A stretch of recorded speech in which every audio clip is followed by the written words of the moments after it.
السلام عليكم أصحابي وأنا سلام meel kastoo aad adduunka ka joogteen runtii maanta waxaa idiin wadaa video kale maanta videogan idiin wada runtii waa video special ama video khaas ah videogan wuxuu special u yahay dhalinyarta Soomaaliya joogta ee qarashka badan ku bixiya kaamirooyinka $500 kaamiro ka soo bixiyo runtii maanta waxaa idiin wada application lagu magacaabo Halide waa application kaamirada oo footooyinka si qurux badan ugu qaadi kartid kaamirada Halide runtii sida shashada kaaga muuqato waa markii sawirka aad ku qaadaysid leerka waad dheeray kartaa leerka waad gaabin kartaa waxaa miisanahay in ay ka tahay fiican tahay kaamirooyinka qarashka badan ka bixisiin $600 $700 ka bixisiin marka waxay kula talinayaa kaamirada soo dejisatiin wax kale oo baahan tahay waxa kaamirada markii aad furtid in kaamirada markii meesha photo ugu soo baxo in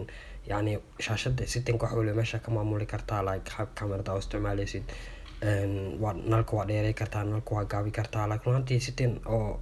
choice ku siinaya leedahay marka wallahi qof kasta oo kula talinayo inuu kaamirada soo degsado runtii application kaniti sida loo soo dejiyo waxa waa waxba ka welwelin aniga inta tusi doono app store kuma jiro oo app store uu ku jira laakiin waa lacag markii aad Halide ku qortid marka si kale oo loo soo dejiyo ayaa inta tusi doona insha Allah markaas la fiirino marka hore kaamirada marka sawir ku qaadaysa xataa waa arki kartaa sawirka waa HD waa nadiif shashada oo kaliya aad taabanaysa haddii aad rabto inaad nalka gaabisid haddii aad rabto inaad nalka dheeraysid haddii aad auto inaad ka dhigtid runtii simple waa markii adiga soo degsato adiga isticmaali karo focus markii inaad ka dhigtid aad rabtid shashada bisa taabanaysa wallahi waa kula talinayaa inaad application ka soo degsatiin marka runtii wax kaliya u baahan tahay waxa haddii aad rabtid inaad sawirka qaadid inaad nalka dheeraysid nalka shashada aad mar kor u riixaysaa ama hoos u riixaysaa meeshan u jeedin haddii aad dooratid ilaa meesha ay ku qoran tahay AF haddii aad dooratid macnaheedu waxa waa in focuska uu saaid u kori doono marka runtii kaamirada Halide waa runtii application saaid u fiican markii maadin footooyinka la qaado qarashkan xoogaa ku save garay kar waayo lacag ma internetka siin lacag laan ugu soo deji kartaa halka aad ka $600 $500 aad lacag ka bixiseen kaamirada darteed marka runtii application kan wuxuu khaas u yahay dhalinyarta Soomaaliya joogto qarashka badan kaamirooyinka bixiyo marka hadda waxaan tusi doonaa sida application loo soo marka waxa u baahan tahay inaad Google ka tagtid ama Google ka furtid kadibna aad ku qortid App Valley sida shashada kaaga muuqato u qor App Valley markii aad ku qortid midka ugu horeeya ku dhifo kadib wuxuu keeni doonaa meeshan marka sidan ku soo baxdo waxa u baahan tahay inaad ku dhifatid meesha install ku qoran tahay meesha get fee ku qoran tahay lacag waay marka install ku dhifo kadib allow close markaad dhaxtaa mobilka settingka fur markaad tagtid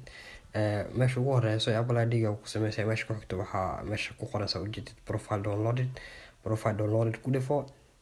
kadib install kadib waxa gelisa passcode-kaaga amba waxa kugu xiran taleefankaaga kadib install hadana install done marka hadda uu ku soo degay application-ki marka hadda App Valley fur oo App Valley markii aad soo dejisid oo home screen-ka uu ku soo galo App Valley fur marka App Valley waa kana runtii marka wax kale hadda u baahan tahay waxa waa in meesha searching-ka aad ku qortid Halide meesha sida hadda aan u qorayo u qor kadib oo ku soo bixin doonta Halide camera get marka taabato shashada waxa ku soo boodi doonta install hadda mobilka dhaxtaabo waxa arki doontaa kaamirada soo degaysa Halide marka aan sugnayn inta yarta kaamirada ay ka soo degayso marka hadda kaamiradu way soo degtay kaamirada markii aad ku dhifatid sidaan ay ku soo bixi doonto marka sidaan macnaheedu waxa waa trusted ku sameey maadaama application-ka mobilka uu ku cusub yahay marka waxa u baahan tahay inaad setting ka tagtid kadibna aad ku dhifatid general kadib hoos u soo bax meesha ku qoran tahay profile and device management ku dhifo kadib midka ugu hooseeya waa application-ka aad soo dejino trusted hadana trust taabo dhaxtaabo marka aad application-ka furi karto application-ka sida loo isticmaalo video ugu horeeya aad tusay marka runtii waxaan rajeynayaa in video-gan ka heshay asxaabta haddii please video-ga ka heshay YouTube channel-kayga subscribe saar like iyo comment labadaba ka bixi asxaabtaadana la wadaag waan ku mahadsantahay daawashada aad daawatay peace